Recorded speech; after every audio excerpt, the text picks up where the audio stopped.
What's good, YouTube? It's your boy JrTheOota.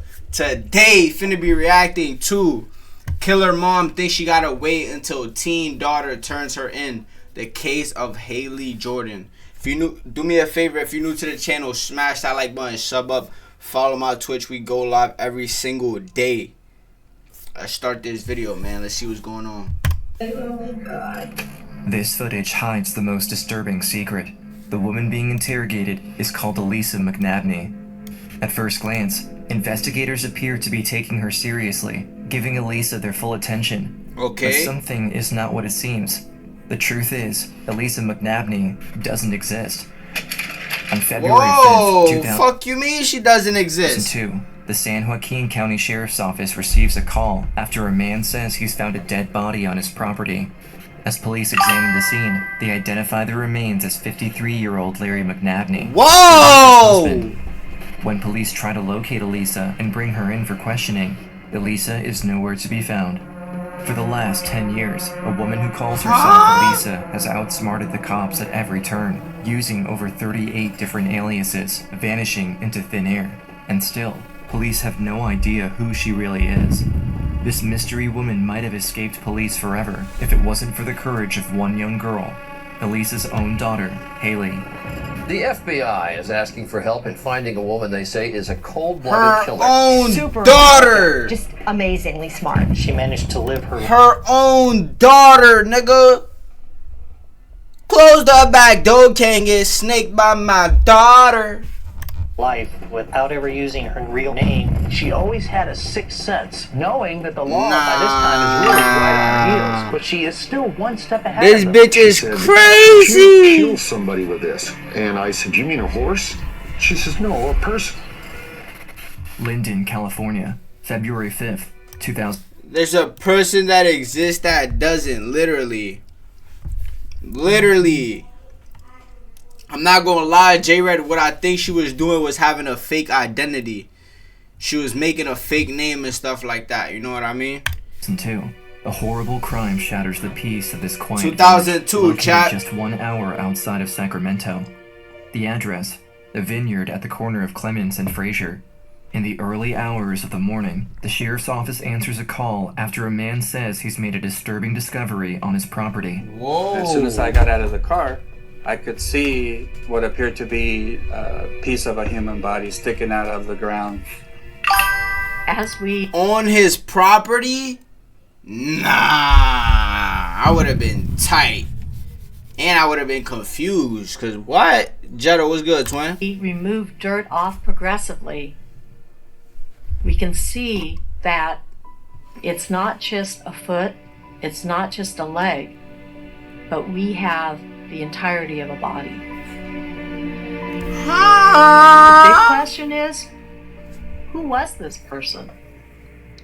Whoa. It flashed on the news, on the TV, that a male body had been found.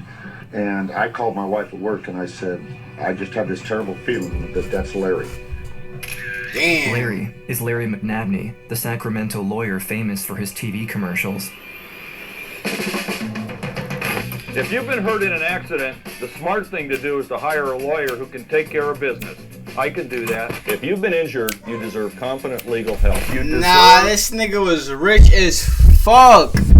We know why she did it, chat. Already we know why she did it. We don't gotta hear nothing. We know why she killed her husband. She wanted that squeeze. That's what they all want, bro. And should demand experience. Why you need an experienced lawyer when you've been injured? Don't you think you should know your legal rights? I've been a trial lawyer so long I can barely remember doing anything else. And I love what I do. If you've been injured in an accident, call me. If you've been injured, call me. Call me. Call me. Call me. Larry McNabney is the face of legal actions against insurance companies. His reputation has made him a celebrity. His ability to win in court has made him rich. Larry McNabney. I knew it, Chad. What I say? 6 foot tall, about 200 pounds, but very fit, and women loved him. He was handsome, he was charismatic and funny, and had a lot of money, and he threw his money around. I mean, you had a great time with Larry. Larry had a great expression. You can't put a price on a good time. He was so instantly likable. Larry McNabney lived in a gated community on the outskirts of Stockton with his wife, Elisa, and her 12-year-old daughter, Haley. At one point, Elisa and Larry had matching Corvettes. They had a corporate jet. They had offices in Las Vegas. The matching Vetty? And Reno. These were good people. Whoa. We enjoyed them. They enjoyed us. Everybody that met them enjoyed them. They were always just a loving couple. But things took a turn for the worse in early September 2001 when Larry McNabney mysteriously disappeared. The body was found buried in a shallow grave in eastern San Joaquin County near Linden. Before we begin, if you've ever looked for your name online, hell no, we good off that game. Promise you we good off that. Later, the body was identified by fingerprints as Larry McNabney. We can't have justice. R.I.P. Larry. Let everything go with our dad. We just ask for your help. Larry McNabney's body was found 5 months after he first went missing. Whole time too, chat. This girl, his daughter, is probably being comforted by the wife, gang. It's a sick world we But live as in. investigators try to figure out what happened to him, they are left with more questions than answers. As a defense attorney, Larry McNabney met a lot of unseemly people. He had worked with mob figures in Las Vegas. Which Mob obviously brings to figures. mind gambling and Whoa. associates of that nature. And you have to wonder whether one of his business contacts could have been responsible for what happened. Mob is After performing crazy. the autopsy, I had no idea what his cause of death was. There was no blunt force injury, no projectiles. There were no bullet holes, there were no knife wounds, no strangulation marks. So why is this man dead? A sample of Larry's blood is screened for all known poisons, and after a few days of waiting, the results from the toxicology report Nigga got return. poisoned. Every single test comes back negative, showing no signs of any poison in No his body. poison? Upon further examination, experts notice even more irregularities. Forensic experts determined Larry died only days after he went missing, but strangely, 6 months later, his body is almost perfectly preserved. Body that's been missing for 6 months, and here it is in a state of preservation that is totally inconsistent. The body had How not was he- decomposed, consistent with the time frame that we were looking at, meaning that it was preserved, kept cold. Where has he been from September It was until he kept was found cold? in February? Looking for answers, detectives first turned to the person closest to Larry, his wife Elisa, That's sick. but they quickly discover she and her young daughter Haley have also been missing for more than a month. It occurred to me that she also could be a victim. Perhaps something larger is going on here. We weren't able to make any contact. Is she okay at this point? We have no idea. As time passes, investigators are no closer to understanding what happened and start fearing the worst. They look for any possible leads and That's interview funny. anyone who might have answers on where Elisa and Haley have gone. And they start to get worried about what Tackling kind was of good. danger they might be in. After talking with friends and coworkers, detectives learn about a very close friend of Elisa, someone who has been a trusted employee of the McNabney's law office over the past year. Tackling was good. I'm ready to throw. Bro, come on, gang. And who might know where the mother and her teenage daughter might be. Diddy, bro. 21-year-old JrTheOota. And your last name? Dutra. D-U-T-R-A. And your first name is Sarah. Wait, who During is the this? interview, Sarah, who came with her dog, Ralph, shares details about her close bond with Elisa, recounting their frequent trips together. Detectives quickly realize that Sarah might be one of the last individuals to have seen Elisa and Haley before they disappeared. When is the last time you saw or talked to Lisa? Tomorrow my birthday. What you doing for your B-Day, gang? And I was going to fly down the next day. But then you called her cell phone number. And what did you get? Nothing. This number is no longer in use. Following Sarah's interview, detectives look more closely at Elisa's past, uncovering that she met her husband, Larry McNabney, in June 1995, when he posted an ad in the newspaper for a receptionist job in his law office. Elisa, at the time, was 28 years old and made a striking first impression to the 46-year-old lawyer. She put her best foot forward and really swept Larry Wow. off his feet. And they ended up romantically involved. I'm not gonna lie, her hair is getting me tight. Whatever she got going on, that shit is terrible. Shortly after she became employed, Detectives search for more information about Elisa McNabney, looking at her files and documentation, but shockingly, she has no social security number, no driver's license, and there is no paper trail connecting to her identity whatsoever. Looking for any evidence at the McNabney's home and law. Yeah, she did it. She did it, gang. She did it. Chat, she did it 1,000%. 1,000%. What we thinking? What we thinking? I'm not gonna lie, she did it, gang. She did that shit for sure. For sure. For sure. No questions asked. Office. They discover a locked trailer used for transporting horses with dozens of sealed boxes. Inside, detectives find many papers and documents with photo identification that appear to be Elisa's, but they all have many different names. We realized that Alyssa has used at least 38 other aliases in the past. She managed to live her life without ever using her real name, without ever producing anything that would positively identify her. She never used her real... But what? Huh? One thing became immediately apparent. I'm not gonna lie, so... Nigga, how did you give her the job if she didn't have no real identification? You just gave her the job because you wanted some neck. A girl come up to the office talking about, oh, I wanna work for you, da da da, but I got no identification. What? Huh? About Elisa McNabney is that she did or not she did have identification, but that shit was all fake. exist. Detectives now realize that Elisa might not be another potential victim, as they once thought, but their prime suspect. And what's even more alarming, cops have no leads on her missing daughter, Haley. It's clear that through witness testimonies from friends and coworkers that during her initial interview, JrTheOota downplayed the extent of her relationship with the prime suspect. Elisa and Sarah have much more than just an employee-employer relationship. The dynamic is very personal, going on vacations and trips, shopping and partying together, and spending a lot of time with each other outside of work. They're laughing together, they're shopping together, they're eating together, she's living at her house, they're sleeping in the same bed together, they bought matching underwear together. Damn. They were best friends. Their relationship caused problems in Larry and Elisa's marriage, as Elisa would often spend more time with Sarah, sleeping with her instead of her husband Larry. There's also clear evidence that Sarah was forging checks, signing Larry McNabney's name without him knowing, and might be responsible for the over $500,000 that is missing from the law office.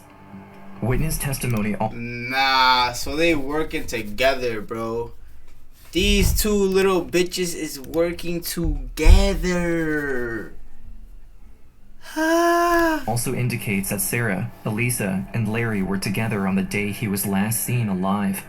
Now that investigators know Sarah might be linked to the disappearance of Larry, detectives bring her back to the police station, not for an interview, but for an interrogation. I'm sick right now to think that Larry McNabney is dead. And who would do that? Who do you think would do it? Who do you think did it? I don't know who would do that. I mean, Elisa? I mean, that's the only person now I can think that would do that. At this moment, the detectives need to find Elisa and her 17-year-old daughter at all costs. The mother has all the missing pieces to the puzzle, but she's still nowhere to be found. The best thing you can do is tell us where Elisa's at. But if I don't know, I can't tell. I mean, I don't even know how to start looking for her. The search for Elisa and her missing daughter turns into a nationwide manhunt. Elisa's face, as the prime suspect, is posted all across the country. We can't find her. There's not a trace of her. The FBI is asking for help in finding a woman they say is a cold-blooded killer. And there's information that she may have gone to Denver. She might have been to Vegas. Her activities have been tracked through 3 different states. We kept getting closer and closer to the point to where we were just a few days behind her. The FBI attempts to track Elisa's movements across the country, but so far... That's crazy. That's crazy. I'm not gonna lie. She's damn near one of the most wanted people. And your daughter definitely knows this shit. So she's just over here telling her daughter, like, yeah, just come with me, like, you know, like just bringing her daughter all along with this dumbass plan. They seem to always be one step behind her, as she's constantly changing identities and locations. However, on March 18th, 2002, 1 month after Larry's body was found, police in Destin, Florida, receive an intriguing 911 call from a panicked young girl. She claims that her mom is the one the FBI has been looking for, and that she might be in Fort Walton Beach. The young girl is Elisa's daughter, 17-year-old Haley Jordan. After years of being on the run, the teenager finally tells her story and reveals the truth about her mother. 1989, 6 years prior to meeting McNabney, Haley is 5 years old and has... Oh, hell no. Nah, I ain't gonna lie, though. I feel like it's W daughter, bro, because you don't never know what she going through. Like, you literally living with a girl who's losing her mind, bro, for money. Literally. Losing her mind, losing her freedom, losing everything for money, gang. It's a turbulent childhood, growing up with her unstable single mother in Florida. Elisa loves her daughter and tries to be the best mom she can, but struggles with mental health. And quickly, life at home becomes chaotic. She was, in her own way, a good mother for Haley. But on the other hand, she was a very fragile person who had very little self-confidence. And Haley felt many times that the mother-daughter relationship was reversed. Haley's mom cannot keep a consistent job and always has problems with money and paying bills. Her mother routinely shoplifts and commits petty theft, constantly in and out of trouble with the law. She frequently changes her identity and regularly... Look at her face, gang. She looks laced. She literally looks laced. He moves with Haley to avoid getting caught and sent to prison. This made it extremely difficult for a young child to feel safe, and Haley, at only 5 years old, already begins worrying about her mom, feeling like she's the one who has to protect her and make sure nothing bad would happen to them. You know, waking up in the middle of the night and saying, hey, we have to leave because rent hadn't been paid or she was being evicted. I think to her, that was normal. This is what Mom and I do. We move once a year, every 6 months. For her, it was about fun until it was not. Everything changes when Haley's mom is arrested and charged with burglary of a dwelling, petty theft, and dealing in stolen property. She's taken into custody and sentenced to 9 months in prison. Haley is sent to live with her grandparents, but, now 8 years old, all Haley wants is to be with her mother. After serving 9 months in prison, Haley's mom is released on parole and is finally able to reunite with her young daughter, even if she's now forced to wear an ankle monitor. But once again, instead of abiding by the rules of her probation and the law, Haley's mom cuts off her ankle monitor, assumes the new identity of Elisa, and has a new plan in mind. She said, Haley, I have to go away and I'm not coming back. I can leave you here with Grandma and Grandpa, or you can come with me. But I want it to be your choice. I was 8. I didn't even hesitate. I just said, I'm going with you. It felt like life or death. I didn't know what was chasing us, but... Bitch went on the run, so she's been on the run, chat. She's been on the run. She just been changing her identification, literally.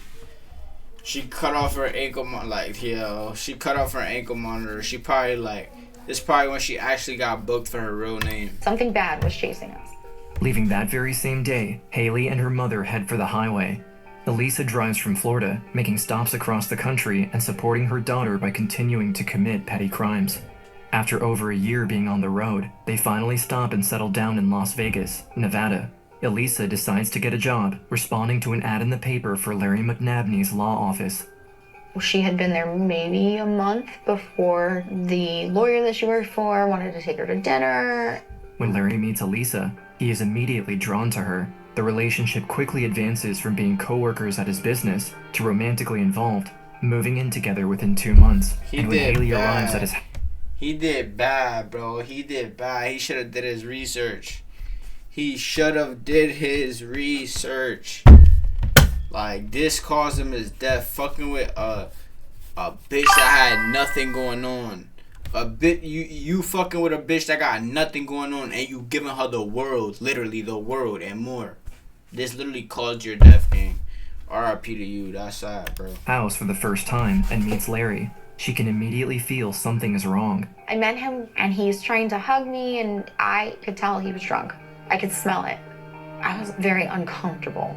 Larry struggles with alcoholism, drinking ever since he was a teenager, and has a history of being abusive to women. He has been married and divorced 4 times, and 2 of his ex-wives have restraining orders against him. 4 times? It's now 1996, less than 2 years after first meeting, and without telling her daughter, Elisa gets married to Larry behind closed doors. When Haley finds out, she's in a state of shock. Larry never cares to show love for Haley, failing to provide a safe environment, often verbally abusing the young girl. Elisa knows Larry is not a perfect person, but has become used to the way things are and values the financial security he brings after years of uncertainty. 2 years go by. It's now 1998 in Sacramento, California. Larry opens a new law office in the area, moving in with Elisa and Haley, and hires all new staff, including a young college student by the name of JrTheOota. Sarah was very, very competent and very capable. I kept thinking, this girl's only 21 years old and she's going to go far. At the same time, Larry's alcohol use is increasing to an all-time high. His drinking and drug use had reached a different stage. He often never shows up to work and disappears for weeks. When he returns home, drunk, unable to walk properly, his violent, drug-induced outbursts have become out of control. Nah, that's crazy. That is crazy. You got all this money, gang. What is you doing? You about to fumble the fucking bag. I mean, you have all this money. I feel like you can do this, but at the same time, it's like, you can't be acting this sloppy. He was going off the rails. He was losing control of himself. One night, I heard Larry tell her, I'm gonna kill Haley in front of you, and then I'm gonna tell the police that you did. It's now 2001. After years of living under threats and fear of Larry's alcoholism, one day, it hits a breaking point. It's late at night, and Elisa is at home with Haley when Larry opens the front door, more drunk than ever before. There's anger in his eyes as the 200-pound man towers over his teenage stepdaughter and suddenly grabs hold of her neck, choking her. He grabbed me like this. He just kept squeezing.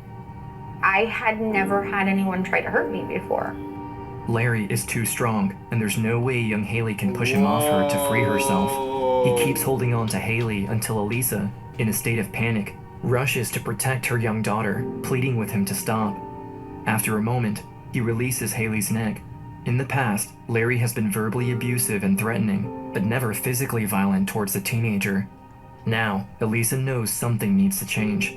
That day, the mother runs to a motel with Haley, away from Larry. As time passes, Haley seems to believe they are finally safe from Larry, not seeing him for weeks. But then, one day, Haley's mom rushes to her in a panic. I said, Mom, are you okay? What's going on? Where's Larry? She said, we need to go. We're gonna get divorced. And me, I was just happy he was gone. After 6 years of living with Larry, Elisa tells her daughter that once again, they need to go on the run for their own safety. Haley is used to suddenly leaving and driving from place to place, but this time, something feels different. Growing up, Haley has always felt the pressure that something bad was going to happen, but now, it only seems like a matter of time. They drive through many different states, always trying to blend in, avoiding law enforcement at all costs. We went from Colorado, I think, to Kansas, and from Kansas down through the southern states into Alabama and Mississippi. On the road, Elisa gets odd jobs and resorts again to committing petty crimes to provide for her daughter. Although Haley is used to the instability of their living conditions, she has never felt her mom's stress more than this. The teenager wants to stay strong for her. Despite being only 17, Haley feels responsible for her mom's well-being, but doesn't know how to protect her. This is sick. Months pass. The duo... I'm not gonna lie, putting your daughter in this situation is just crazy, bro. But at the same time, I feel like it's really nothing she could do on some shit. Like, I don't know. Like, I ain't gonna lie. She low-key protected her daughter, though. But she took it too far, you feel me? Too far. I ain't gonna lie, bro took it too far when he was choking the girl, though, for sure. For sure. Any mom would have crashed out. But killing him, though... you did bad. Still lives on the run. The weight on the teenager's shoulders is becoming heavier and heavier.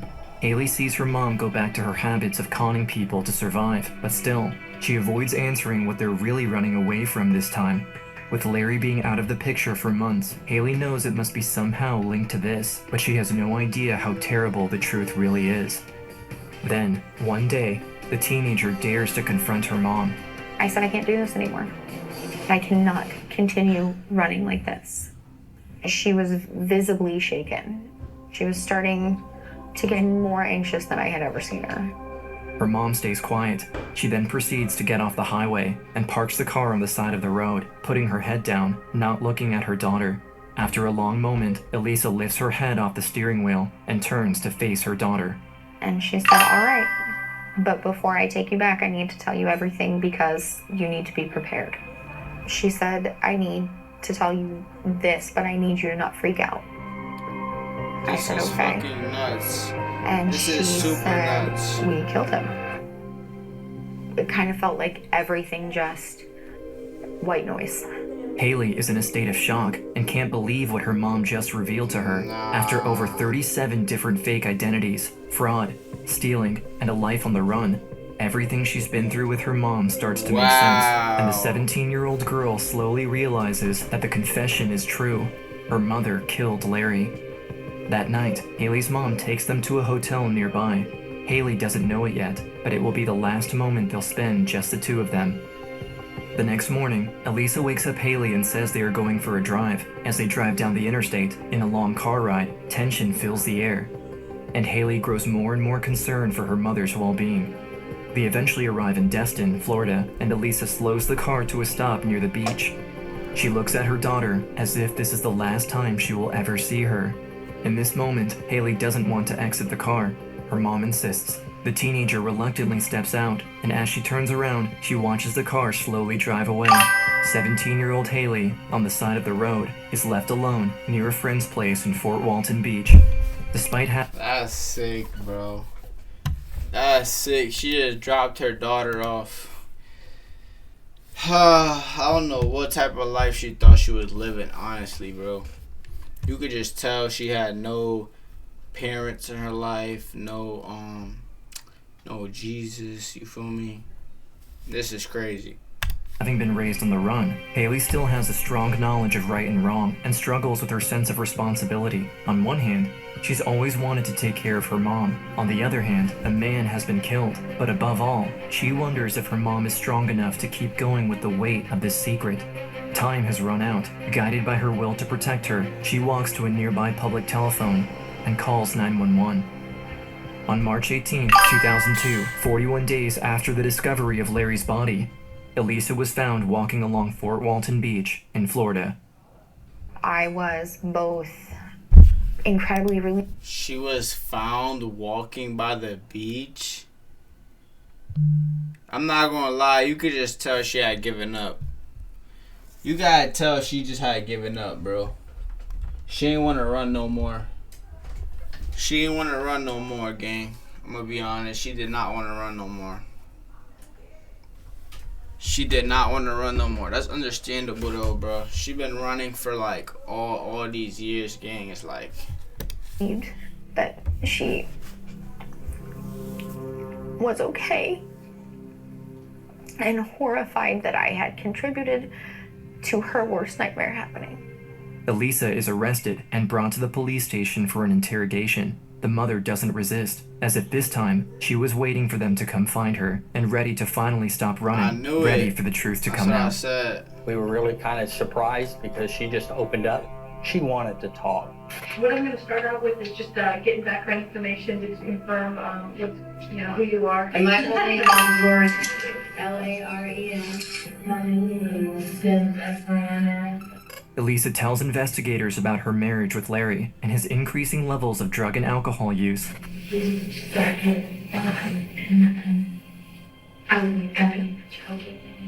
was the drug, it wasn't him. I was freaked out and scared. I knew that something needed to happen, and I needed to put a bullet in my head, or I needed to deal with it. Elisa had confided in her close friend Sarah about the abuse she was facing and the concerns for her daughter. And that's when they come up with the idea to end the problems with Larry forever. And what did you guys decide to do with him? We said, we kill him. Were you gonna do it like that day? Or And were you she's telling the Sarah girl did it too. No. No, bro. The Sarah girl was a good girl. Like, she really looked like a good girl, gang. GG's, bro. GG's to all these people's lives. Rest in peace to my boy Larry, though. Nah, actually, bro, you was an abusive ass nigga, gang. I'm not gonna lie. But yeah. In the future, or when were you guys planning on doing it? Right then. Right then and there. Yeah. September 2001, 7 months earlier, while Haley was sent away for a few days, Larry, Elisa, and Sarah traveled to a horse show near Los Angeles, California. Larry loved animals and traveled with many of his horses, tons of equipment, and personal trainers. A fellow enthusiast and friend of McNabney's recalls that Elisa asked him a strange question. Could you kill somebody with horse tranquilizer? And I said, you mean a horse? And she said, no, a person. We went down to my trainer's truck and I got the medicine bag out and I got the tranquilizer out of it and I got a syringe and I said, I don't know how we're gonna give it to him. And Sarah said, put it in the Visine bottle, so I squirted all the Visine out of the Visine bottle and stuck the syringe in there and filled it up. Late at night, after the horse show competition, Larry goes back to the hotel room. Elisa takes the syringe filled with horse tranquilizer, puts the deadly liquid into 2 glasses of red wine, and brings them to him. He drank those 2 glasses of red wine. There was enough horse tranquilizer in there that it incapacitated him. The 6-foot-tall man quickly passed out in the room. According to Elisa, Sarah decided to give him even more tranquilizer by putting drops directly into his mouth while he was unconscious. The next morning, by coincidence, is September 11th, 2001. Everyone in the hotel is distracted by the news as the chaos of 9/11 unfolds on live television. Elisa and Sarah use this opportunity to rent a wheelchair and sneak Larry McNabney out of the hotel room, right out of the front door, without anyone noticing. Elisa and Sarah drive back to Sacramento. Nobody noticed. Nah, the 9/11 shit was the day right after. That's insane. That's insane. Yo. What are the odds? Facts, though. With Larry in the back seat. As they arrive at the McNabney's home, they grab a bedsheet to bring him inside. And we wrapped it around him. And we took the tape and wrapped it around him, and he was like in a crouch position. And then in my garage, we had this long refrigerator. Larry's body was in really good condition. The reason was because Elisa put him in a refrigerator. Elisa eventually decided she needed to find a place to bury his body and drove him to a wine vineyard just outside of Sacramento. Did I kill my husband? Yes, I killed my husband. Well, I know I'm going to spend the rest of my life in prison or go to the electric chair or whatever they do to people. I mean, I know that. I know that I did this. And I know that I'm guilty. And I'm prepared to deal with the repercussions of it. With Elisa's full confession, JrTheOota, her accomplice, is also arrested and charged with homicide. We've received a written confession from Elise, and I'm sorry, but as of this minute, you are no longer free to leave. And both women are charged with first-degree murder and remain in prison awaiting trial. Haley is sent back to her hometown in Brooksville, Florida, staying with her family while her mother is in custody. Brooksville, Florida? Oh, that's a little close. Came home to the town that I was born and raised in, but I hadn't seen my family in almost a decade, and I didn't know what to do, because the only thing I had ever done was make sure that my mom was okay. But on March 31st, 2002, Easter Sunday, a tragic turn of events will change Haley's life forever. 12 days after confessing to her husband's murder, Elisa, while in Florida State Prison, takes a pen and paper and writes a final letter to her daughter, before ending her own life inside her prison cell. My world ended with her. I didn't know what to do. What do you do when your whole life has revolved around protecting this person and you can't protect them anymore and you couldn't even protect them? from themselves. She has just lost the person. She ended her own life. Like, why, gang? I don't know. I don't know why people do this. I don't know why you put yourself in situations that you know when it really comes down to it, this is what you're gonna do. You feel me? Like, you really just don't care about your life or nobody else's. That shit is crazy, bro. Closest to her, one of the only people by her side for her whole life, is now gone.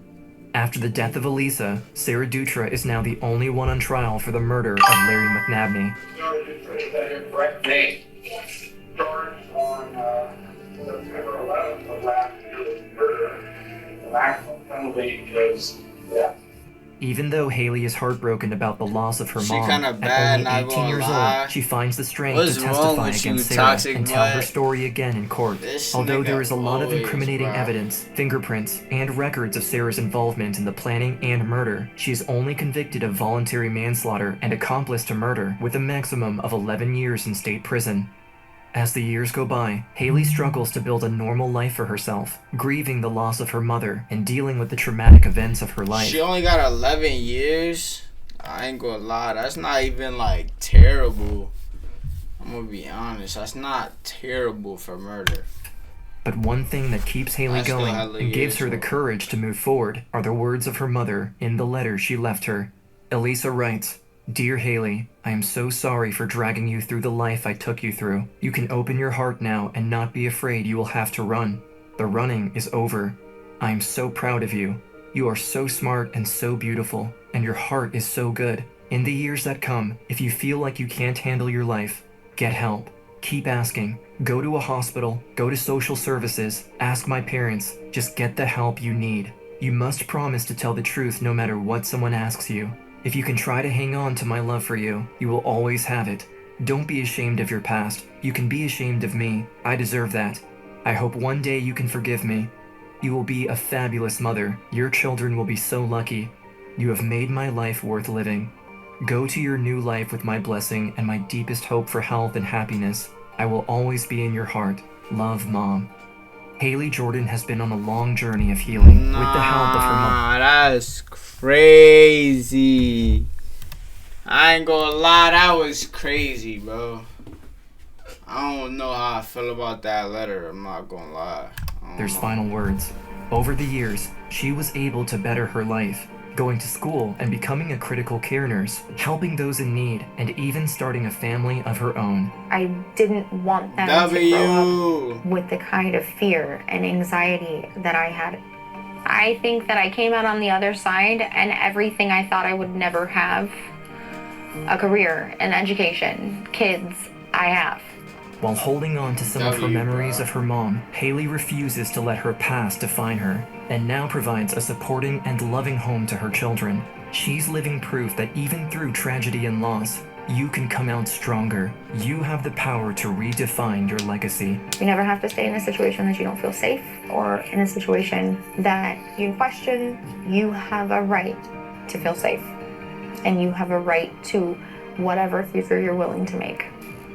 This is 15-year-old...